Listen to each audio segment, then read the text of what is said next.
Est-ce que tu t'es déjà demandé comment faisaient certains pour avoir confiance en eux, pouvoir prendre la parole facilement, faire des blagues, s'affirmer, prendre le lead sur certaines autres personnes? Est-ce que c'est quelque chose d'inné ou est-ce que c'est quelque chose d'acquis?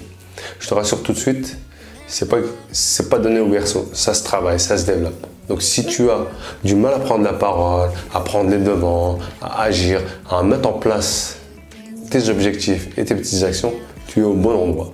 Je suis Da, j'accompagne des jeunes ados et adultes depuis près de 8 ans à développer leur estime de soi, leur confiance en soi, à travailler sur leurs objectifs, sur leur relationnel,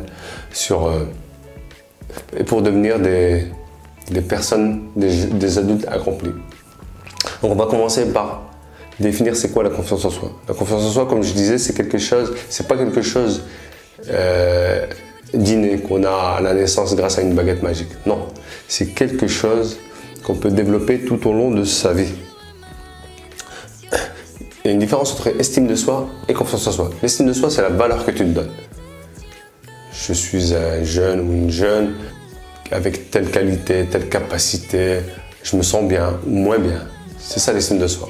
Alors que la confiance en soi, c'est comme un muscle, c'est quelque chose qui se travaille tous les jours. Tous les jours, tu vas mettre en place des pensées positives. Utiliser la méthode Coué par exemple. La méthode Coué, c'est la pensée positive, que dire je vais y arriver, je vais réussir. Comme font les coachs sportifs avec leur coaching. Tu vas y arriver, vas-y à fond. Si tu regardes un peu par exemple dans les salles de sport, des fois tu vois plusieurs personnes autour d'une personne en train de porter du poids, ils disent vas-y, tu vas y arriver, t'es le plus fort. Voilà, sans tomber non plus dans l'orgueil, mais développer cette pensée positive, que faire de toi quelqu'un de confiance, quelqu'un qui a confiance en soi, quelqu'un qui est fort.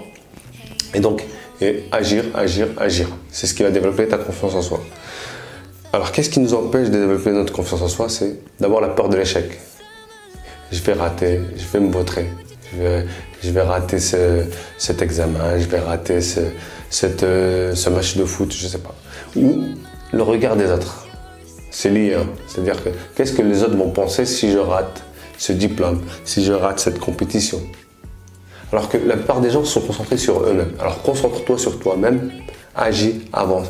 Et en fait, l'échec est une bonne école pour apprendre à se développer. Combien de personnes ont lancé une activité, se sont plantées plusieurs fois avant de réussir? Parce que c'est la persévérance, c'est le travail qui va donner des résultats.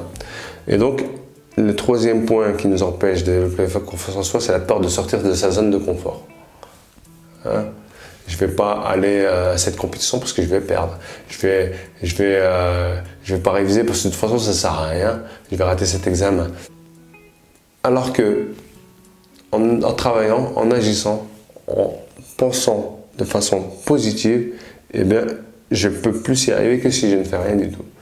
Alors 3 petits conseils pour développer ta confiance en soi. La première chose, c'est que la majorité de nos pensées toujours sont négatives. Je suis nul, je ne vais pas y arriver. Elle est meilleure que moi, on se compare. Alors tu vas transformer ces pensées négatives en pensées positives. Et non, je suis aussi capable qu'un autre d'y arriver. Donc tu peux aussi suivre des modèles, trouver des modèles de gens qui ont réussi, essayer de faire comme eux, de reproduire comme eux. Tu as tout à fait les capacités, si ce n'est de faire exactement comme quelqu'un qui a réussi, au moins de faire une partie du chemin. Comme dit le proverbe, en visant le soleil, je suis sûr au moins de tomber dans les étoiles. C'est-à-dire que tu auras au moins un peu avancé. Donc, transformer tes pensées négatives en pensées positives, première chose. Deuxième chose, la visualisation. Moi, je l'utilise tous les jours et je demande à ceux que j'accompagne de travailler, d'avoir des visualisations positives. Je me vois en train de réussir un examen, je me vois en train de réussir une compétition. Donc, tu prends 5 minutes par jour, tu respires de façon abdominale, de préférence tôt le matin, pour oxygéner ton cerveau et te donner cette énergie. Ensuite, tu vas avoir ces pensées positives. J'ai moi-même mes listes de pensées positives que je répète tous les jours. J'apprends merveilleusement bien. Je suis quelqu'un de capable de réussir. Je peux développer de nouvelles compétences. Je peux réussir à avoir mon point d'équilibre, etc., etc. Donc, en me les répétant, ça devient comme un mantra. comme un mantra qui va m'aider à avancer, à agir. Et troisième conseil, c'est de mettre en place des petits objectifs, des objectifs SMART, petits, découpés en étapes pour pouvoir y arriver. Donc j'ai des outils PNL que je partagerai plus tard avec toi autour de la réalisation des objectifs. Et là, donc tu peux commencer par des objectifs SMART. Je vais te prendre l'exemple de perdre 5 kilos. Eh bien, si je l'inscris dans un objectif SMART, le S, ça va être spécifique, c'est-à-dire perte de poids. Je vais l'annoncer à mon cerveau de façon positive. Je veux avoir mon poids idéal.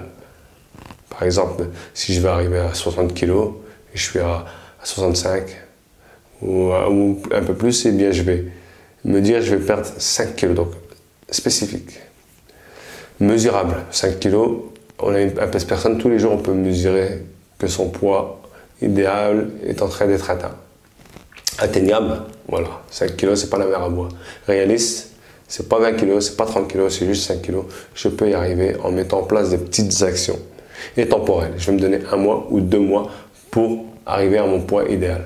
Donc je vais mettre en place des actions tous les jours. Je vais manger moins gras, je vais faire un peu plus de sport.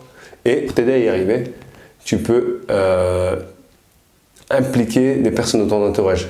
Un ami ou une amie très proche, un parent, ton père, ta mère, ton frère, ta soeur, qui va t'encourager tous les jours et tu vas célébrer les petites victoires. Je perds 1 kilo, je le célèbre.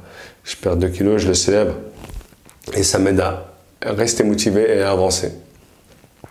Donc voilà, en conclusion, la confiance en soi, c'est pas quelque chose de magique, c'est quelque chose qui se travaille. C'est comme vouloir prendre de la masse ou vouloir apprendre une langue, ça se travaille tous les jours. Par petites touches, par petites actions jusqu'à atteindre son objectif. Et ça se construit donc au quotidien, en étant persévérant, en travaillant tous les jours, sans relâche.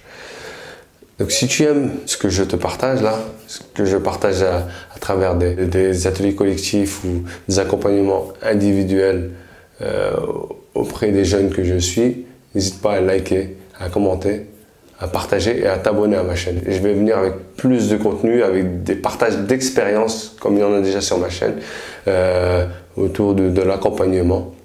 Et je suis en train de préparer un module complet autour de la confiance en soi que je pourrai partager dans les semaines à venir. À bientôt!